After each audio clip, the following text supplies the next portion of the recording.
بسم اللہ الرحمن الرحیم۔ السلام علیکم پیارے دوستو، ایک دفعہ کا ذکر ہے۔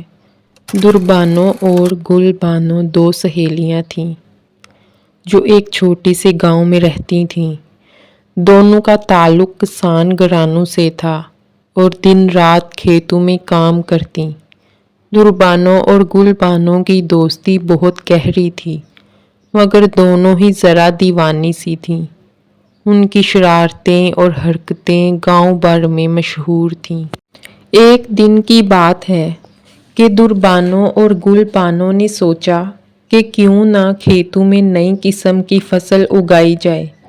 دونوں نے مل کر ایک انوکھا منصوبہ بنایا کہ اس بار کھیت میں تربوز اور گاجر کی جگہ پائی اگائی جائے۔ سارا گاؤں ان کی بات سن کر ہنس ہنس کر لوٹ پوٹ ہو گیا، مگر دربانو اور گل بانو نے کسی کی پرواہ نہیں کی اور اپنے منصوبے پر عمل کرنے کی ٹھان لی۔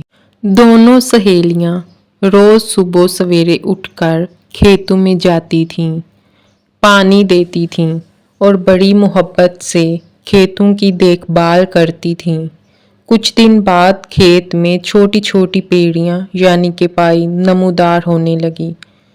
دربانو اور گل بانو نے خوشی کے مارے ناچنا شروع کر دیا، مگر حقیقت تو یہ تھی کہ وہ پیڑیاں نہیں بلکہ گاجریں تھیں جو انہوں نے غلطی سے کھیت میں بو دی تھیں۔ گاؤں والے یہ دیکھ کر حیران رہ گئے اور ہنسی سے بے حال ہو گئے۔ دربانو اور گل بانو کو اپنی غلطی کا احساس ہوا، مگر وہ بھی ہنستے ہنستے لوٹ پوٹ ہو گئیں۔ انہوں نے اپنی شرارت کو ایک مزاحیہ یاد کے طور پر قبول کیا اور اس بات پر خوش ہوئیں کہ ان کی حرکت سے گاؤں والوں کے چہرے پر مسکراہٹ آئی۔ کہانی سے یہ سبق ملتا ہے کہ زندگی میں کبھی کبھی دیوانگی اور بے وقوفی بھی خوشیوں کا سبب بن سکتی ہے۔